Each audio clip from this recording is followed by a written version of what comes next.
The snow hit before Marcus even had time to think about turning back. He had been driving for 40 minutes when the sky went from gray to white, and not in the slow, pretty way that people describe in holiday movies. It came sideways. It came hard. It came like the weather had a personal problem with him specifically, and it was settling the score. Dana had called him at 7 in the morning, her voice rushing, words tumbling over each other, the way they always did when she was stressed. There was a deadline at work, an emergency meeting. A client who had apparently decided that Monday morning was the perfect time to have a full breakdown. Could Marcus, please? She was sorry. She knew it was a lot to ask. Could Marcus drive her mother to the airport? He said yes before she finished the question. That was the thing about Marcus. He was the kind of man who said yes too fast and figured out the consequences later. He was 28 years old, had been dating Dana Reeves for almost a year, and had spent 11 of those months trying to convince her mother that he was worth the trouble. So when the opportunity walked through the door wearing the costume of a favor, he grabbed it. He showed up at Sylvia Reeves's house at 8:15, with a travel mug of coffee he had not touched, and a set of directions already loaded on his phone. Sylvia was standing at the door with her suitcase when he pulled up. She was a woman in her mid-50s who carried herself the way old buildings carry themselves, like she had been through weather before and was not particularly impressed by any of it. She wore a dark coat, a scarf she had folded with geometric precision, and the expression of a woman who had agreed to this arrangement under mild protest. "Morning," Marcus said. "It is," she replied. That was the full conversation for the first 20 minutes. He drove, she sat.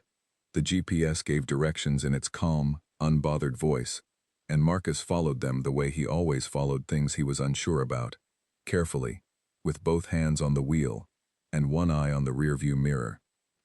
Sylvia Reeves was not a comfortable person to sit next to in silence, not because she was mean, or cold, or difficult in any way he could name. It was subtler than that. She was the kind of person who made silence feel like an evaluation, like she was sitting there in the passenger seat, running a very quiet and very thorough background check on everything he had ever done, and the results were not yet in. Dana had warned him. "She does that to everyone," Dana had said once, lying on the couch with her arm over her eyes. "She did it to the mailman. She did it to the guy who installed our dishwasher. She once made a dentist visibly uncomfortable, and the man had his hands in her mouth at the time." Marcus had laughed then. He was not laughing now. The snow started gradually, the way things start when they are about to become a much bigger problem than they first appear. A few flakes, a slight reduction in visibility, nothing that made him want to turn around, nothing that triggered real concern. He turned the windshield wipers on. Sylvia looked out the window. The GPS recalculated something, and he followed the new route without thinking about it. 20 minutes later, the road was white. Not lightly dusted. White. The kind of white that erases the difference between road and shoulder, between the lane you are in and the ditch beside it. The kind of white that makes your headlights look like they are trying very hard and accomplishing very little. He slowed down, then slowed down again. "The weather report this morning said light snow," he said. "Weather reports are suggestions," Sylvia said. He could not argue with that. The GPS chose this moment to lose its mind. It said turn left, and when he turned left, it said recalculating. Then it said turn right in 400 feet, but the road it wanted him to turn onto had disappeared entirely under a wall of white. He passed it. The GPS said recalculating again. He gripped the wheel. He missed the exit to the highway. Not on purpose. The sign was there 1 second, and buried in a gust of snow the next, and he was past it before his brain registered what his eyes had seen. He tried to take the next exit, but the next exit looped him back onto a local road that went in a direction his phone refused to accept as correct. The GPS spun. The blue arrow on the screen turned circles like it was looking for something it had lost. "I think," Marcus said, with the specific calmness of a man who does not want to say what he is about to say, "I may have missed the exit." Sylvia said nothing for a moment. Then she said, "I can see that. I'm going to find a place to pull over and get the route sorted." "All right." She did not yell. She did not criticize. She did not do the thing he had braced for. which was make a face that communicated every thought she chose not to say out loud. She just looked out the window at the road dissolving in white, and she folded her hands in her lap, and she waited. Which somehow made it worse. The town that appeared through the snow was small, the kind of small that meant 2 traffic lights and a diner that closed at 2 in the afternoon. The road leading into it was narrow, and the cars parked along the sides were buried to their door handles in snow that was still coming. Marcus pulled off onto a side road that was slightly less terrifying than the main one, and stopped the car. He looked at his phone. No signal. He looked at the GPS. Recalculating. He looked at the fuel gauge. 3/4 full, which was at least one piece of good news. He looked at Sylvia. She was already looking at him. "I'm going to be honest," he said. "Please. I don't know exactly where we are. The phone is struggling, and the highway behind us is probably not much better than the road in front of us." She considered this the way she seemed to consider everything, without rushing, without performing a reaction, like she was reading a document and taking her time with the fine print. "Well," she said, "we need petrol eventually." "Gas station," he agreed. "There should be one in a town this size." There should be. He drove slowly through the town. The streets were nearly empty. A man was shoveling his driveway with the resigned posture of someone who knew the snow would fill it again by morning, and was doing it anyway. A dog stood on someone's porch, watching the car pass with an expression that suggested it had opinions about all of this. Then Marcus saw the lights of the gas station, glowing orange and warm through the white, like a small and very welcome fire. He pulled in.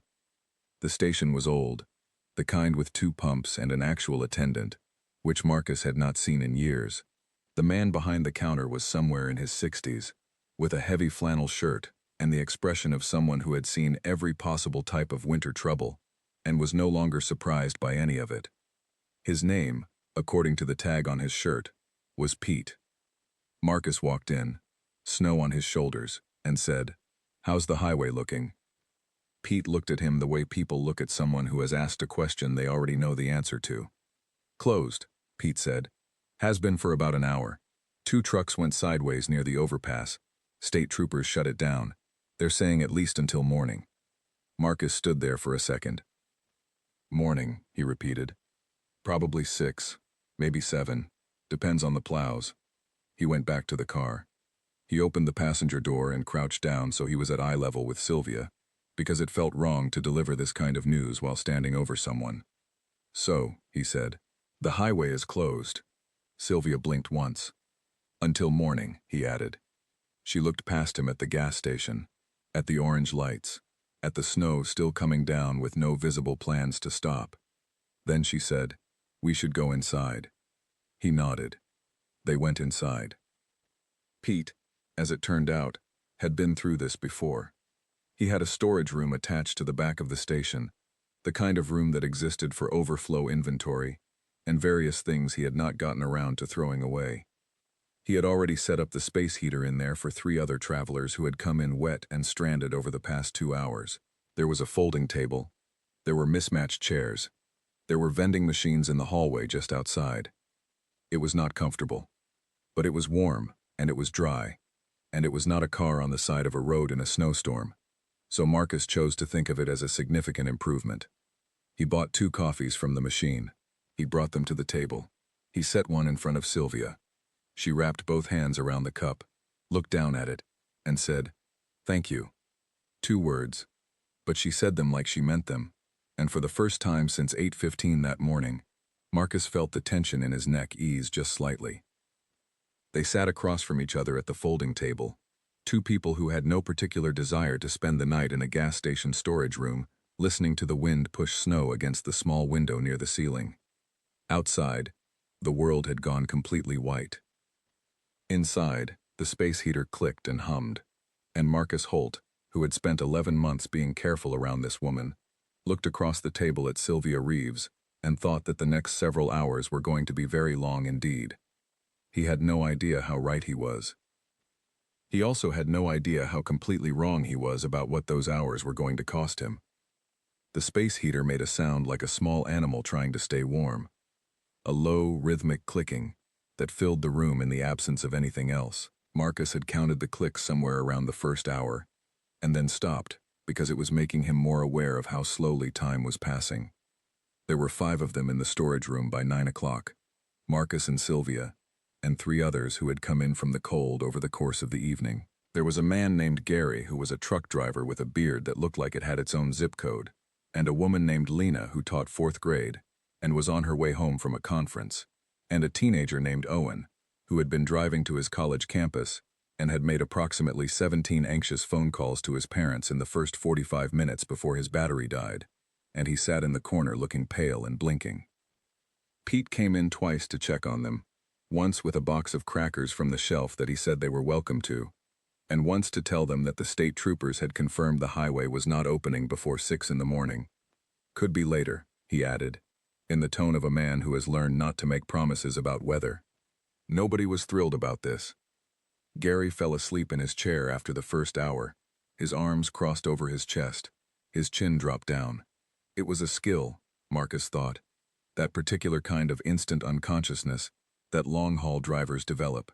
Lena read something on her phone with the screen brightness turned all the way down to preserve her battery. Owen stared at the wall and thought about whatever 19-year-olds think about when they are stranded and cold and their phones are dead, which left Marcus and Sylvia.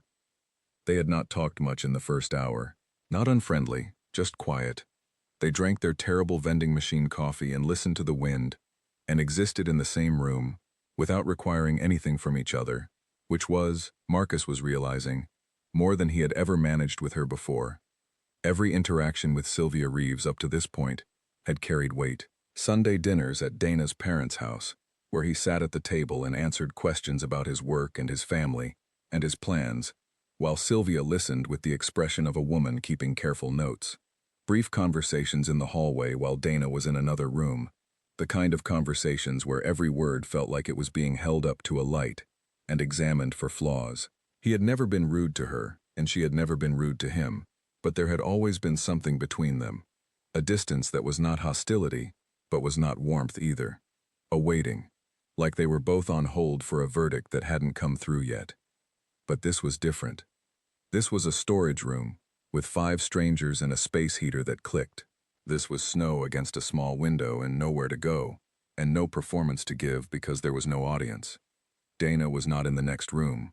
There was no dinner table with its careful formalities. There was just the 2 of them, and the cold outside, and the coffee going lukewarm in their cups. Around 9:30, Sylvia said, "Tell me what you actually do." Marcus looked up.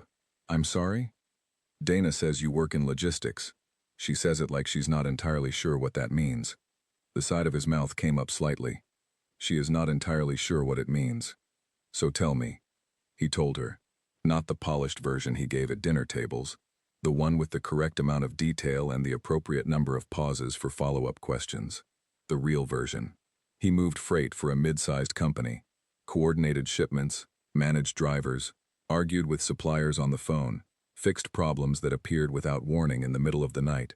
It was not glamorous. It was occasionally extremely stressful. He was good at it because he was good at staying calm when things went sideways. Sylvia listened. She asked 2 questions, both of them sharp and specific in a way that told him she was actually listening and not just waiting for him to finish. Then she said, "That's more honest than what you said at Thanksgiving." He paused. "You noticed that?" "I notice most things," she said, not unkindly, just factually. He nodded. "At Thanksgiving I was trying to impress you." "I know. Is that a problem?"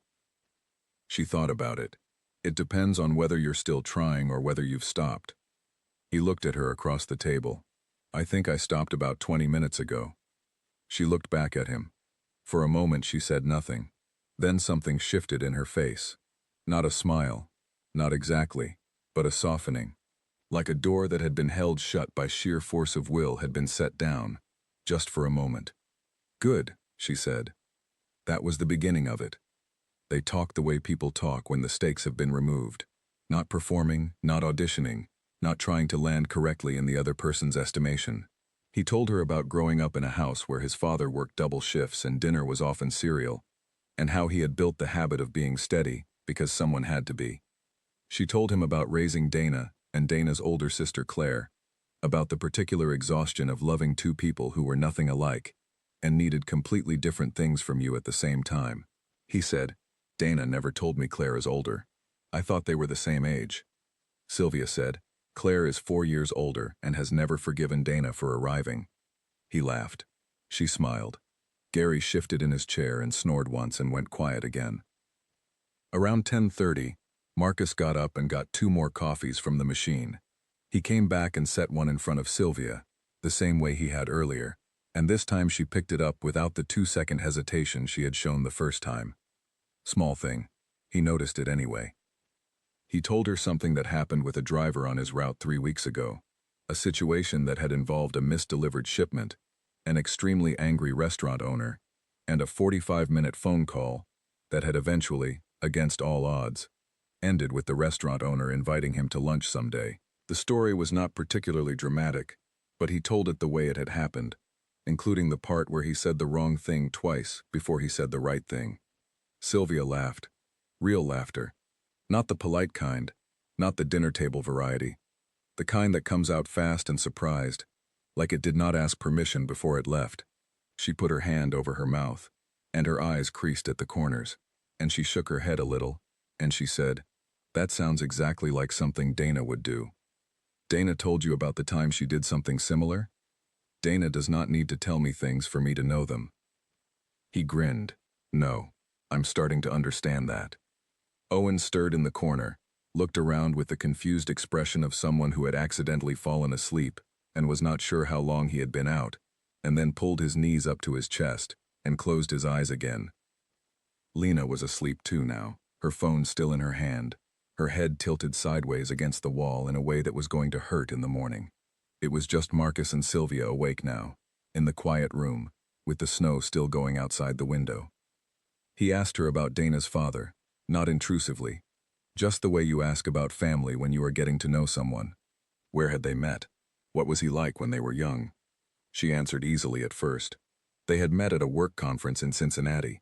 He was the most confident person in the room, and also the most considerate, which she had found unusual enough to pay attention to. They had been married for 31 years. He still left the coffee on for her every morning before she woke up. Had done it for the entire 31 years without being asked. He sounds like a good man, Marcus said. He is, Sylvia said. And then her phone lit up on the table between them. She glanced down at it. Whatever she read there changed her face in a way that was small but unmistakable. A tightening around the eyes, a slight shift in the set of her jaw. She turned the phone face down. Then she picked it up again and read it a second time, more slowly. Marcus did not say anything. He watched her put the phone down. He watched her pick up her coffee cup, find it empty, and set it back down. He watched her look at the window above them, at the dark beyond the glass. Sylvia, he said quietly, are you okay? She was quiet for a long moment. Then she said, Can I ask you something? Of course. If you knew something, she said carefully, something important, something that was going to change the way someone you love sees the world, would you protect them from it for as long as you possibly could? Or would you tell them immediately, because they have a right to know? He considered the question the way she seemed to consider everything, without rushing. I think, he said slowly, it depends on whether protecting them serves them or serves you. She looked at him. He continued, sometimes we wait to tell people things because we genuinely believe it helps them. And sometimes we wait because we can't stand being the one who changes how they feel. And those two things can look identical from the outside. The storage room was very quiet. Sylvia looked down at the table. She turned her phone over once. Then she set it down again. My husband, she said, and then stopped. Marcus waited. She looked up at him, and her eyes were steady, and what he saw in them was not tears. She was past that, he realized. Past the stage where it came out in tears. This was a woman carrying something heavy for a long time, something she had been carrying alone, and the weight of it had worn a visible groove. My husband is sick, she said. He has been sick for 4 months, and Dana does not know. The space heater clicked. The wind pushed against the window. Marcus sat very still. There are moments in life that divide into before and after, with no warning and no ceremony. One minute you are sitting in a storage room drinking bad coffee and listening to a woman you are finally beginning to know, and the next minute the thing she says changes the entire shape of the room, of the night, of everything you thought you understood about the people around you. Marcus sat across from Sylvia Reeves and felt the shift happen. She was not speaking loudly. She was not dramatic about it. She was a woman who had been carrying 4 months of silence and had simply, in the exhausted honesty of a snowstorm at 11 at night, set it down on the table between them. 4 months, he said. Not a question. More like repeating it to make it real. Since February, she said. The diagnosis came on a Tuesday. I remember that very clearly. A Tuesday. Arthur had gone in for what we thought was a routine follow-up. The kind of appointment that takes 40 minutes and ends with someone shaking your hand and saying, "See you in 6 months." But the doctor had the results of a scan that Arthur had done the week before, and the results were not good. And there was a chair in that room I sat in for an hour after, and I thought, this is the chair where the world changed. I thought, I am going to remember this chair for the rest of my life. She stopped. She looked at the empty coffee cup. Marcus said nothing. He understood, somewhere in his gut, that the only thing she needed from him right now was for him to stay, to not flinch, to sit there and let her words have somewhere to land. Stage 3, she said. Cancer. Lymphoma. The specific kind that the doctors were measured about describing, which I have come to understand is doctor language, for it is serious, but we are not ready to tell you how serious yet. He started treatment 6 weeks ago. He is tired. He is thinner than he was. He still gets up every morning and makes the coffee, and I look at him doing it and I think, he is still here. He is still here. That is the only thing that matters right now. Marcus nodded once, slow. And Dana, she said, and her voice shifted, just slightly, not breaking, more like bending under the weight of the name. Dana does not know. Claire knows. We told Claire 2 months ago, because Claire lives close enough that she was starting to notice things, noticing that Arthur was resting more, that he had doctor's appointments no one was mentioning. Claire knows. Claire has been keeping it with us. But Dana, Marcus said. Dana. Sylvia looked at the table. Dana is different from Claire. You know this. You've seen it. She feels things fully. She does not hold things at a distance the way Claire does, the way I do. When Dana loves something, she loves it with everything she has, and when that thing is threatened, it does not just worry her. It enters her entirely. She carries it in her body. He did know this. It was one of the first things he had understood about Dana, and one of the things he loved most about her, and also occasionally the thing that made him most afraid on her behalf. We have been waiting, Sylvia said, for the right moment, which I know sounds impossible, because there is no right moment for this kind of news.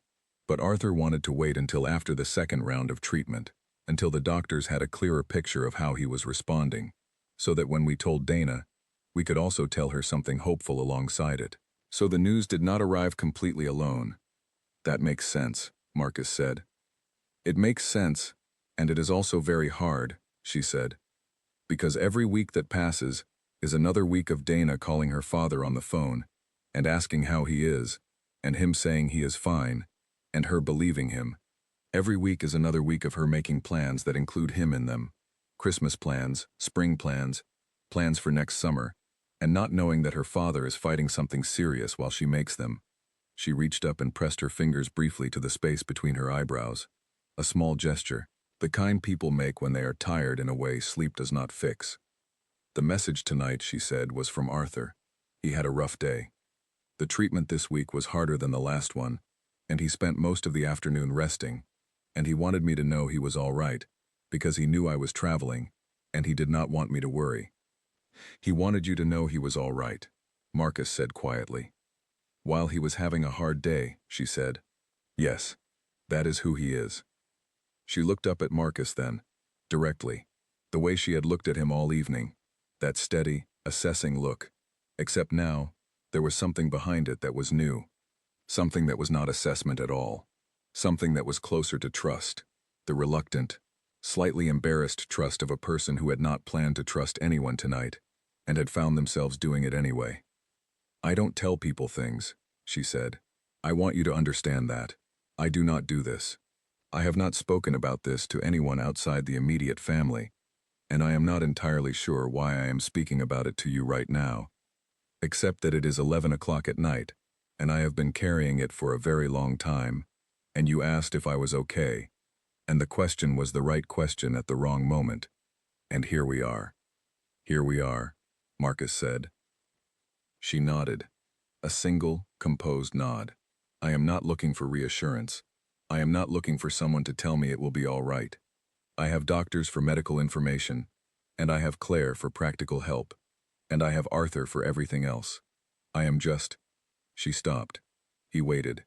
I am just very tired, she said, of holding it alone in rooms where I cannot put it down. The space heater clicked steadily in the corner. Outside, the snow fell without hurry, without drama, without any awareness of what it had caused, or what it was sitting on top of. Marcus did not say that everything would be okay. He did not say that Arthur was strong, or that modern medicine was remarkable, or any of the things people say when they want to be helpful and do not know how. He had learned, mostly from watching Dana, from watching how she moved through the world, that the most important thing you could do for someone in pain was not to fix it, but to stay, to not flinch, to sit across from them and not look away. So he stayed.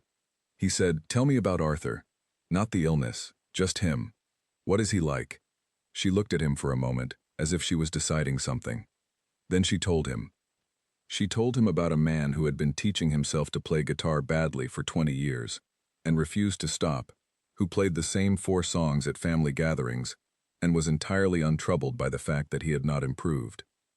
She told him about a man who never forgot a birthday, not a grandchild's, not a neighbor's, not the birthday of the woman who cleaned their house and had done so for 15 years. She told him about a man who could not put together flat-pack furniture without losing his patience, and also without asking for help, which meant every bookshelf in their house had been built over the course of a full weekend, with a great deal of effort and a small amount of swearing. Marcus laughed at that last part. Dana does exactly the same thing, he said.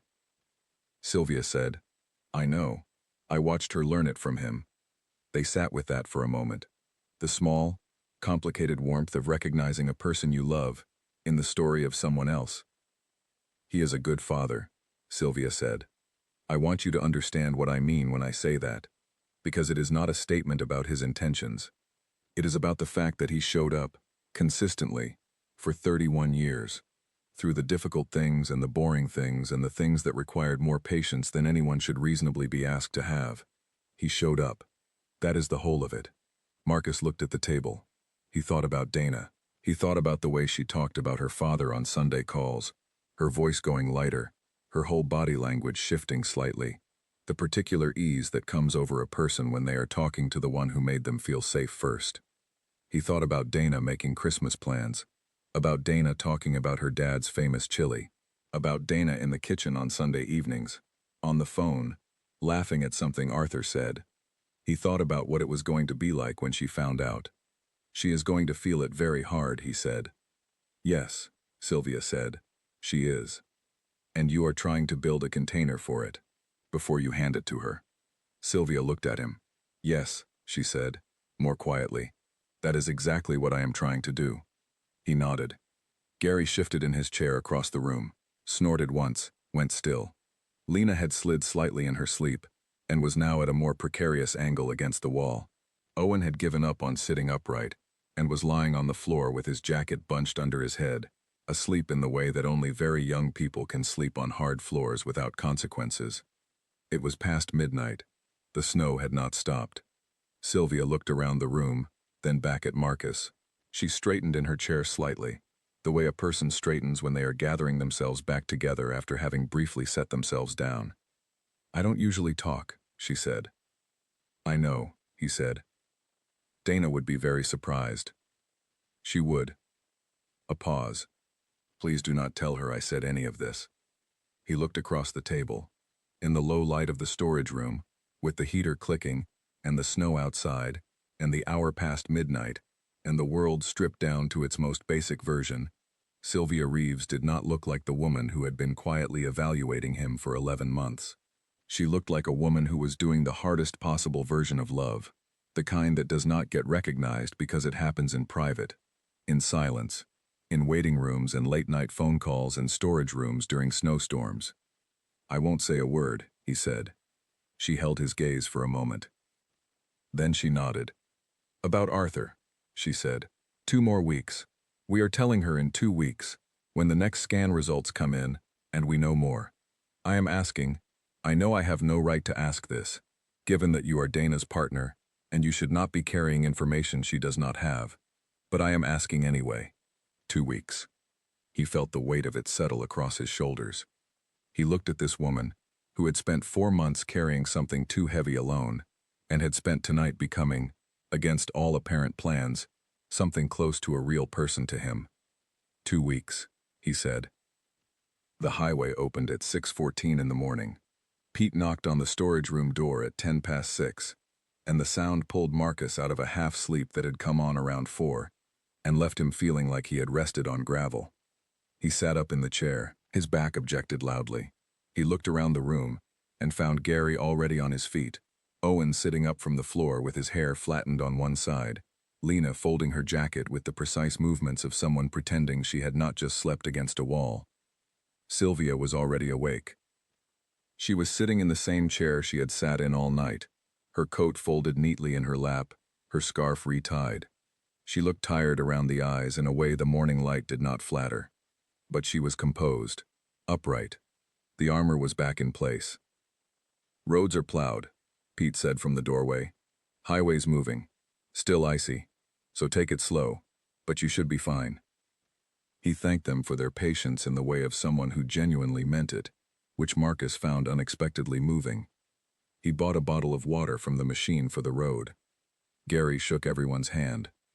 Owen said goodbye 3 times in a voice that still carried the particular relief of someone who has just been let out of something, and then walked very quickly to his car. Lena said to Marcus and Sylvia, "Drive safe," and then she was gone. And then it was just the 2 of them, walking through the thin gray light of early morning toward his car. The snow had stopped. The parking lot was white and unmarked. Their feet made the only prints. He cleared the windshield.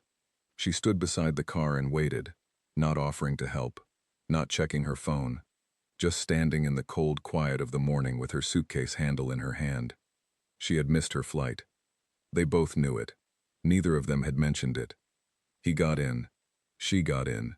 He started the engine and let it warm up for a minute before pulling out.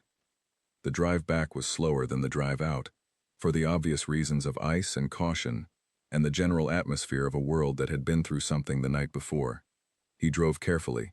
She sat in the passenger seat with her coat on, and her hands folded and the scarf still precisely tied. Around 20 minutes in, she said, "Thank you." He glanced at her. "For last night," she said. "For listening. You don't have to thank me for that. I know I don't have to. I want to." He nodded. They drove in silence for a while. A comfortable silence, which was new, different from the weighted, evaluating silence of the day before. This was the silence of 2 people who did not need to fill space with each other anymore. As the city began to appear ahead of them through the morning gray, as the skyline emerged and the streets grew recognizable, and the world started returning to its ordinary shape, Marcus was aware of the 2 things sitting in the car with them, the night they had just been through, and the thing she had told him, and what he was going to do with it. 2 weeks. He thought about Dana asleep in their apartment, probably woken up by now, probably anxious, probably checking his phone messages every 20 minutes. He thought about how she would be when he walked through the door, how she would wrap her arms around him and ask 100 questions, and want to know everything that had happened, because that was Dana. She always wanted to know everything. He was going to have to stand there and know something she did not. "Marcus," Sylvia said. He looked over. Her voice was quieter than it had been all night, somehow, more stripped down. "When we are close to home, and before Dana calls you or you see her, I need to ask you one more time. Please. Not about Arthur. Not what I told you. Not any of it. 2 weeks. We are telling her in 2 weeks. Can you hold it until then?" He turned onto the familiar road.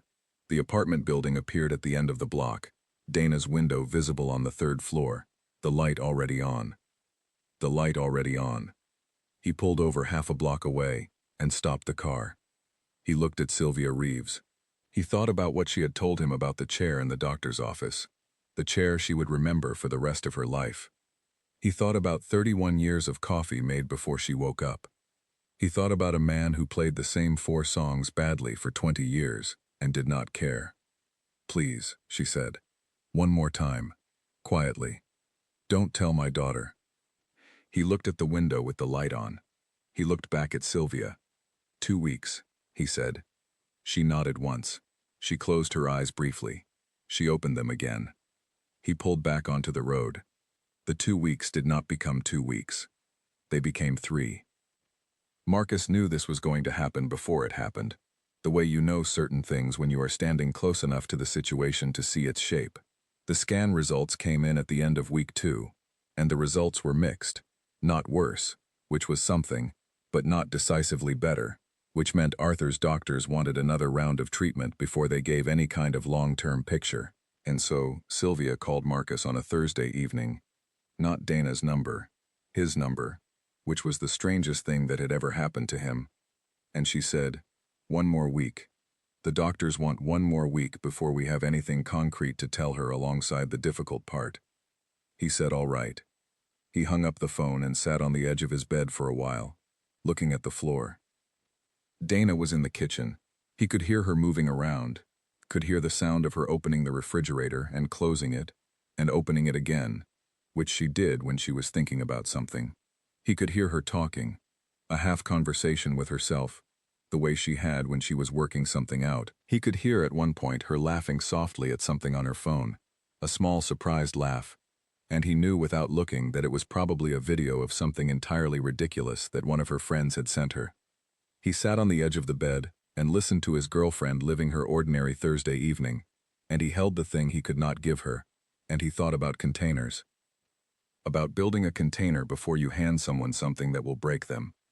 He thought about Sylvia at the folding table, her hands around the coffee cup, her voice even and quiet while the weight of everything she was holding sat visible behind her eyes. He thought about how she had described the chair in the doctor's office. He thought about her husband making the coffee every morning through treatment, through the bad weeks, through the tired days, still getting up, still making the coffee, because that was the kind of person he was. He thought about Dana talking to her father on Sunday evenings, the particular light in her voice, the ease. He was living, he understood, in the last few weeks of Dana's before. After the after came, she would never have this version of Sunday evening phone calls again. She would love her father just as much, would talk to him just as often, but the ease would be different. The ease would have knowledge in it. The ease would have to be rebuilt, the way you rebuild a road after the ground shifts. Possible, but different, and with the knowledge of what had shifted underneath it. He was standing in the last days of her not knowing, and he was guarding them for her because her mother had asked him to, and it was the loneliest thing he had done in a long time. He did not blame Sylvia. He understood why. He had understood the night she asked him, had understood it in the storage room with the space heater clicking and the snow against the window. He understood it the way he understood now, why Arthur kept making the coffee every morning, because the ordinary things are the things you hold on to, and you let them keep going for as long as you possibly can. But understanding something does not make it light. The week passed. Marcus went to work, came home, made dinner twice, helped Dana with a work problem on Thursday that involved a spreadsheet she had overcomplicated in a way that was both very stressful and slightly funny. He sat next to her on the couch on Friday night and watched something forgettable on television, and felt her lean into his side the way she did when she was relaxed and comfortable, and he put his arm around her and said nothing. Saturday afternoon, Dana called her father. Marcus was in the next room. He was not trying to listen, but the apartment was not large, and Dana's voice carried, and she did not think about volume when she was on the phone with her parents. He heard her say, "Dad, you sound tired." He heard the pause. He heard her say, "Are you sure you're okay?" Another pause. Arthur's answer, on the other side of the line, quiet and unreachable. Then Dana laughed at something, whatever Arthur said next, and her voice went lighter, and she started talking about the spring, about plans, about coming home in April to see them. And Marcus sat in the next room and pressed his hand flat against the table and breathed evenly. Steady, he told himself, the way his father used to say it in hard moments. Steady. On Sunday, Sylvia called them both. She said, "I need you both to come over." Her voice was not a request. It was the voice of a woman who had decided that the time for waiting was over. Dana understood before she even hung up the phone. Marcus watched her face as she stood in the kitchen with the call ended and the phone still in her hand. And he watched her understand it the way you watch a person understand something that their body knows before their mind does. Her face did not crumble. It went very still. Her eyes, when she looked up at him, were already doing the thing they did when she was holding something together by force of will. "Something is wrong," she said, not a question. He crossed the kitchen to her. He did not say yes and he did not say no. He took her hands, both of them, and held them, and she looked at him for a long moment, with her eyes asking the question her mouth was not asking. "We should go," he said quietly. She nodded. She put on her shoes and her coat, and she did not ask anything else. Not in the apartment, not in the elevator, not in the car. In the car, halfway to her parents' house, she reached over and found his hand on the gear shift and held it. He let her. He held it back and drove. The road was dry, the weather clear. Nothing like the drive 3 weeks ago. Nothing like the white wall of a storm that had pushed them off course and into a gas station storage room where a woman had set down the heaviest thing she was carrying and trusted him with it. Nothing was the same, and everything was. He thought about what Sylvia had said in the car that last morning. "Please don't tell my daughter." And he thought about how he had kept that promise, had held it for 3 weeks, and would keep holding it now, even though in about 20 minutes there would be no more secret to keep. He had held it not because it was easy, not because it cost nothing, but because Sylvia had been right. There was a way to hand someone a grenade that gave them the best possible chance of surviving what came next, and she had been trying, with everything she had, to do it that way. He had given her that. He did not know if it was the right thing. He suspected there was no clean answer. No version of this where everything was comfortable and nobody paid a price. He had paid a price. Sylvia had paid a price longer than him. Arthur was paying the biggest price of all. Quietly, with coffee made every morning, and 4 badly played guitar songs, and 31 years of a man who simply showed up. Dana's hand was warm in his. The house appeared at the end of the road.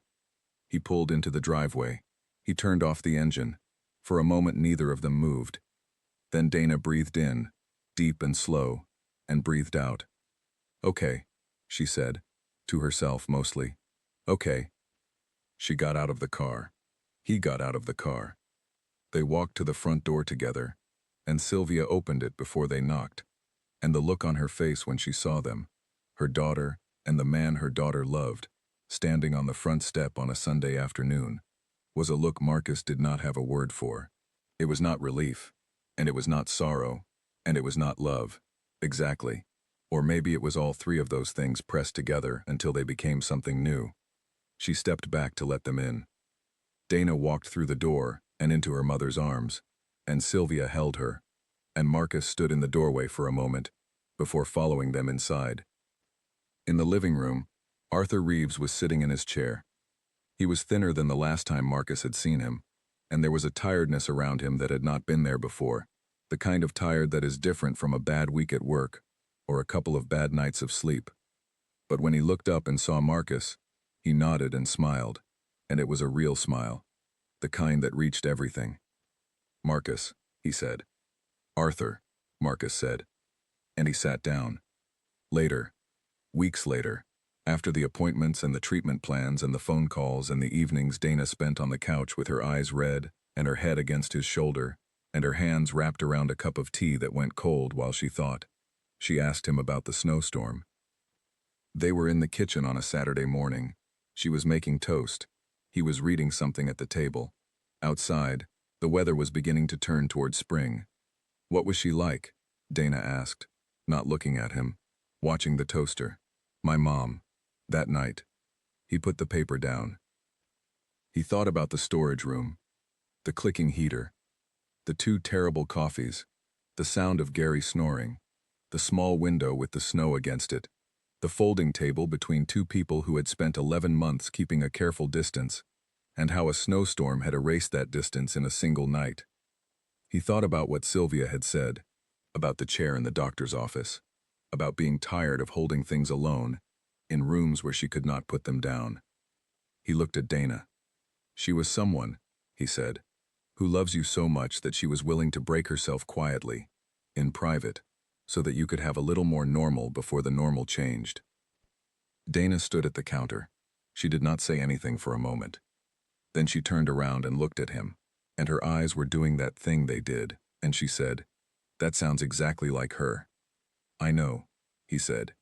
She came and sat down across from him at the table. She reached over and took his hand, the same way she had in the car 3 weeks ago, without drama, without ceremony, just held it. Outside, the first actual signs of spring were beginning to show in the yard.